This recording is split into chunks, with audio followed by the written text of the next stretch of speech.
11 सितंबर 2001 एक ऐसा दिन जिसने अमेरिका को हिला कर रख दिया। It's around 8:45 a.m. Cloudy.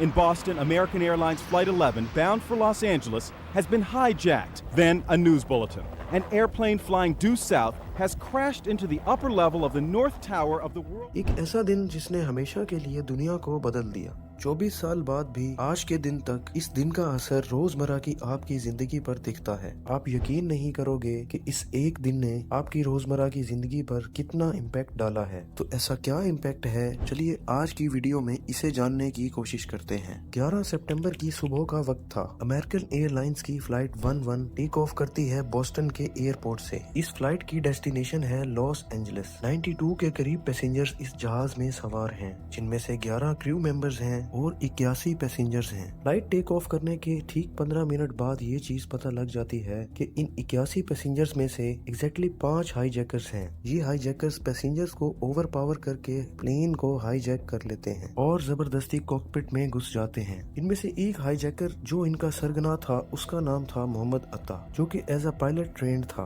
Bye nationality ये एक इजिप्शियन था और इसकी उम्र 33 साल थी। ये शख्स पायलट और को पायलट से प्लेन का कंट्रोल छीन लेता है और प्लेन का रुख सीधा न्यूयॉर्क सिटी की तरफ मोड़ लेता है, जहां पर मौजूद है वर्ल्ड ट्रेड सेंटर। जी हाँ, वर्ल्ड ट्रेड सेंटर। नाजरीन, वर्ल्ड ट्रेड सेंटर उस दौर की अमेरिका में बनने वाली सबसे मोन्यूमेंटल और हिस्टोरिकल बिल्डिंग थी और एक वक्त में दुनिया की सबसे ऊंची बिल्डिंग का रिकॉर्ड भी वर्ल्ड ट्रेड सेंटर के पास ही था। और ये बिल्डिंग न्यूयॉर्क की शान थी, जैसे कि दुबई में मौजूद बुर्ज खलीफा। मोहम्मद अत्ता नामी शख्स इस प्लेन को वर्ल्ड ट्रेड सेंटर के नॉर्थ टावर में जाकर क्रैश कर देता है।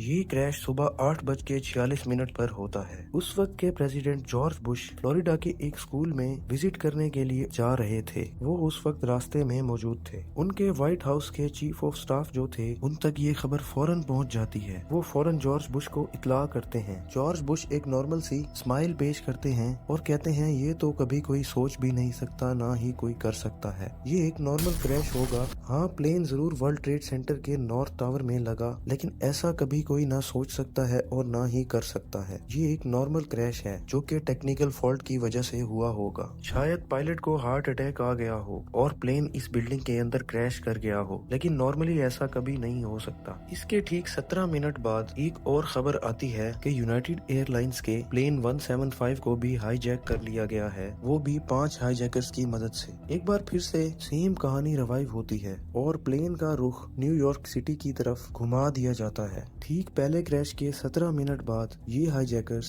न्यूयॉर्क सिटी के वर्ल्ड ट्रेड सेंटर की तरफ इशारा करते हैं और वर्ल्ड ट्रेड सेंटर के साउथ टावर में जाकर ये प्लेन क्रैश कर देते हैं। जी हाँ, दूसरा क्रैश दूसरे टावर में। इस वक्त तक US president George Bush school में पहुंच चुके होते हैं और एक क्लासरूम में मौजूद होते हैं। वो अपनी रीडिंग एक्सरसाइज को कंटिन्यू रखते हैं। अगले 7 मिनट तक ये एक्सरसाइज चलती रहती है और वो बच्चों के साथ बातचीत करते रहते हैं। वो बच्चों और टीचर्स के साथ फोटोज लेते हैं और बच्चों को कॉम्प्लीमेंट करते हैं, लेकिन उन्हें ये मालूम नहीं था कि अमेरिका की हिस्ट्री के लिए ये 7 मिनट बहुत ही इम्पोर्टेंट थे। ये वही 7 मिनट हैं जिनके अंदर पूरी दुनिया में खबर फैल गई कि वर्ल्ड ट्रेड सेंटर में 2 प्लेन क्रैश कर गए हैं। दूसरे प्लेन क्रैश के चंद ही मिनटों बाद खबर आती है कि 2 और प्लेन हाईजैक हो चुके हैं। एक है अमेरिकन एयरलाइंस की फ्लाइट 77 जो वाशिंगटन डीसी से टेक ऑफ करके लॉस एंजलिस जा रही थी, उसे भी 5 हाईजैकर्स ने हाईजैक कर लिया। दूसरी फ्लाइट भी यूनाइटेड एयरलाइंस की ही थी जो कि 93 थी। ये फ्लाइट न्यू जर्सी से कैलिफोर्निया जा रही थी। इसके अंदर मौजूद होते हैं 4 हाईजैकर्स, यानी 2 प्लेन और हाईजैक कर लिए गए। इन दोनों प्लेन्स को टर्न कर दिया जाता है, यानी रीरूट करके वॉशिंगटन डीसी की तरफ इनकी डायरेक्शन सेट कर दी जाती है। वॉशिंगटन डीसी यूनाइटेड स्टेट का कैपिटल है। यूएसए के डिफेंस ऑफ डिपार्टमेंट का हेडक्वार्टर